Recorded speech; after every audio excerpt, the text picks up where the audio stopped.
Thank you for your introduction, sir. Hello, friends and colleagues and seniors. Coming to this topic, this is always a topic of confusion in surgeons, urologists, and gynecologists, and fertility specialists.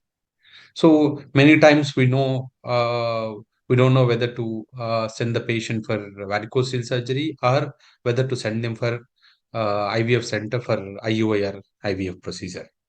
So now, why so many confusions in varicocele regarding varicocele is now the types of surgery, recovery time.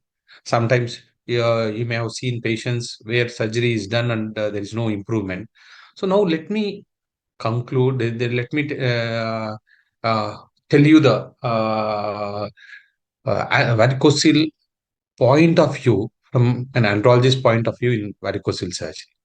So coming to before talking about varicocele surgery, let me Sir Rahul, sir. Dr. Rahul, yes, make it. yes, Yes, sir. sir. Yes, okay.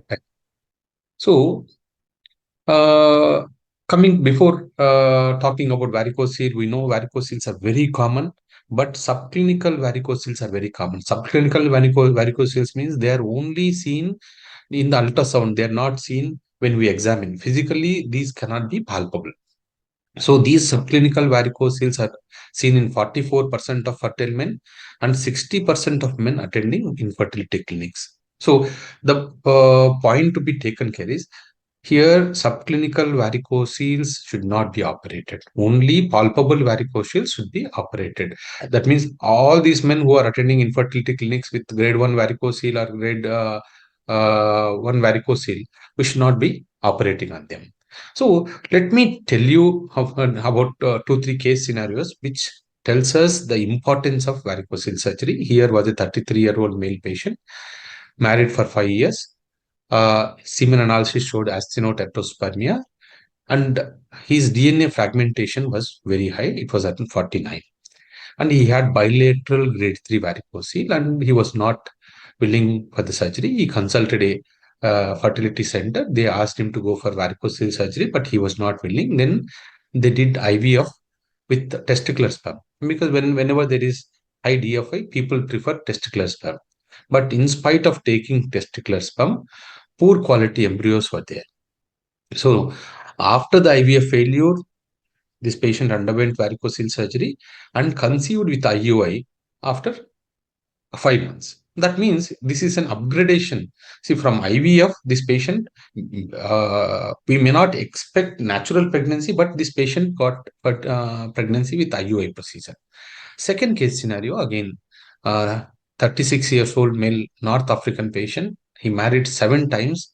Semen analysis shows azoospermia. Both testes were very small. So with the clinically palpable varicocele, his FSH was very high, LH was very high, testosterone was very low. So they gave him injections, gonadotropins, and they did TISA. They couldn't find any sperms. Histopathology showed late maturation arrest. But in this patient, after varicocele surgery and gonadotropins, there were occasional sperms. So patient underwent IVF with his own sperms. So in these two case scenarios, what we understood is now rare cases we have to operate these patients, but there are some limitations. See, this doesn't mean that all patients with varicocele should be operated. So I will try to highlight all the points which are important. So now coming to varicocele surgery, the recommendations are varicocele which is palpable, and couple has documented infertility. Female has no fertility factor. The male partner has one or more abnormal semen parameters or semen function test results. Along with this, these are the new recommendations. Patients with normal semen analysis, with varicocele, with high DNA fragmentation, then we have to operate. And second set of patients, decrease in testicular size, patient with 20, at least 20% decrease in testicular size on one side, we have to operate. Third scenario is persistent low testosterone. So on high LH and low testosterone, then they need varicocele surgery only to maintain their testosterone levels.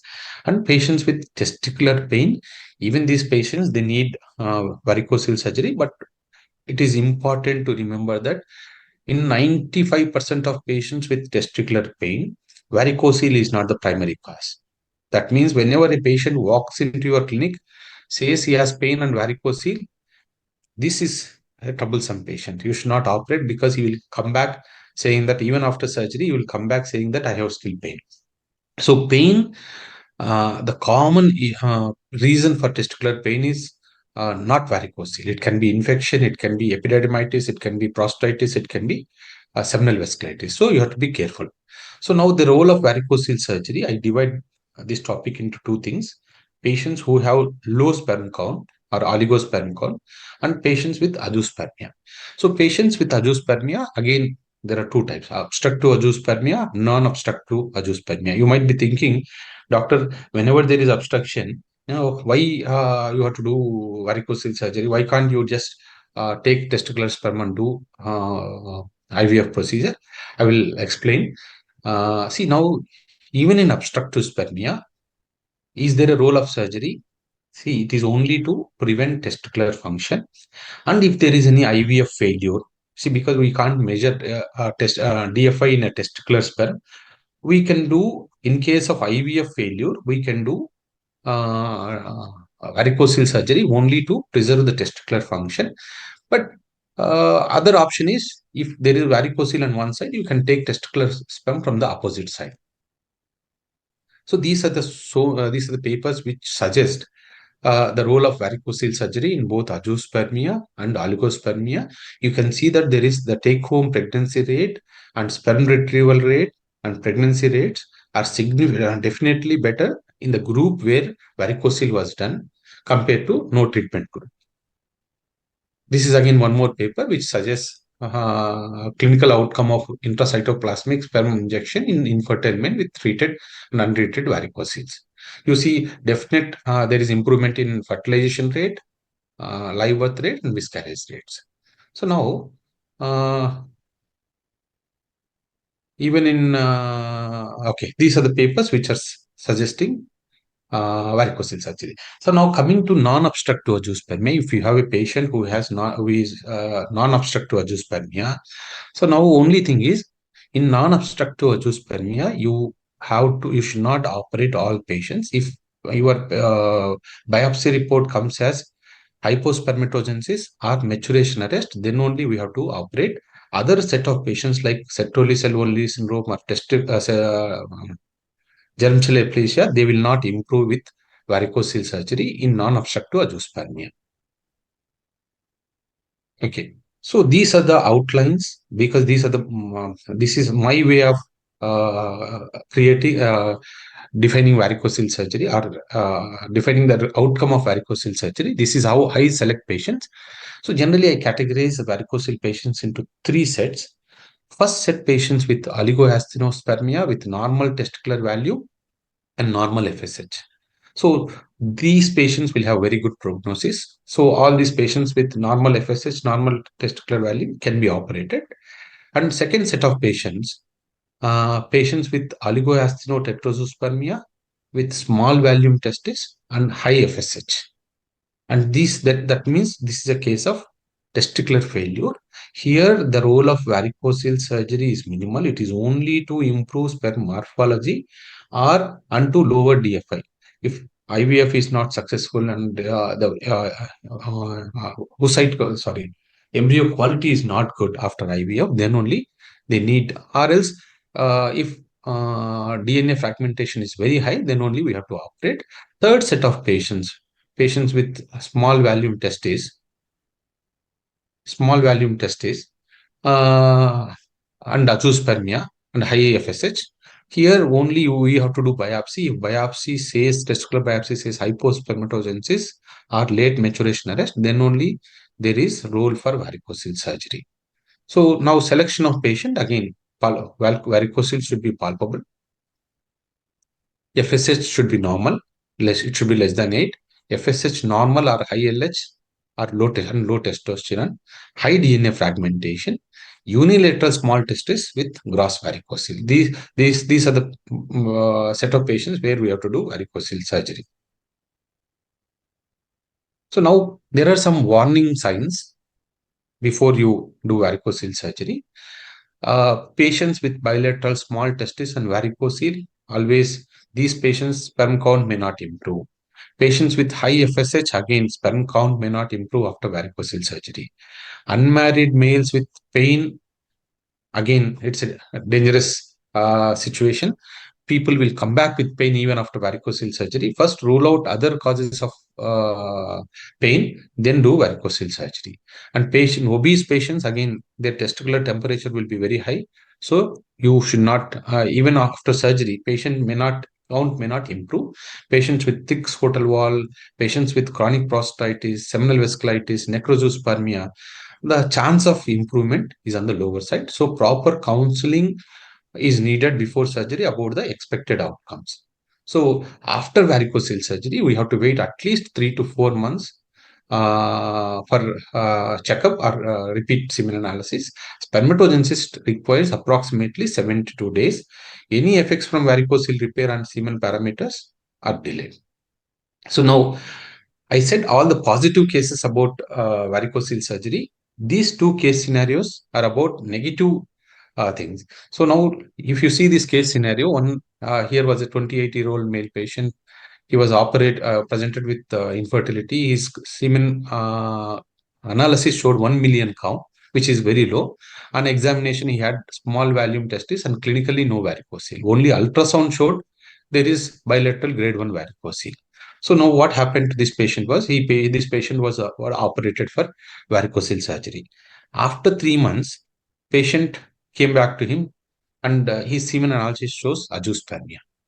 Now think of the doctor and think of the patient. Patient thinks that my sperm count was 1 million and doctor operated on me and it became 0. But actually this is not the way. He is a patient of testicular failure.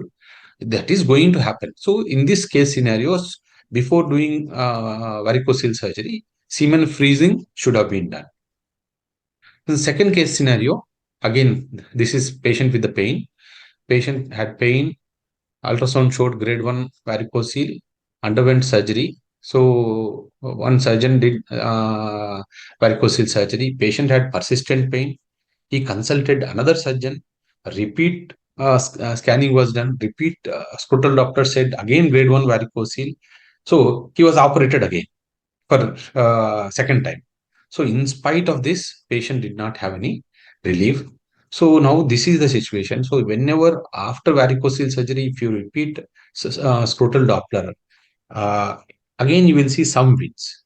Grade 1 veins.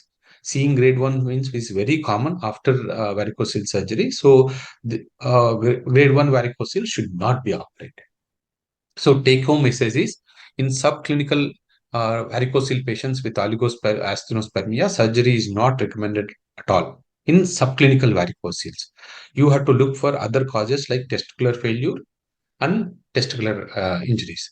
There is no firm evidence supporting the therapeutic role of varicocele repair in infertile men with subclinical varicoceles. And recent meta-analysis have conclusively demonstrated that surgical management of subclinical varicoceles offer little benefit in the ultimate pregnancy rate. So the main point here is subclinical varicoceles or grade 1 varicoceles or only ultrasound detected varicocele should not be operated. So varicocele and varicoceles before IVF, you look beyond semen analysis. If don't only look for improvement of semen parameters. If DNA fragmentation is high, and you have to look for other causes like seminal infection, prostatitis, seminal vasculitis, then only we have to offer surgery for this patient. So careful counseling is needed regarding the expected outcomes. Thank you, doctors.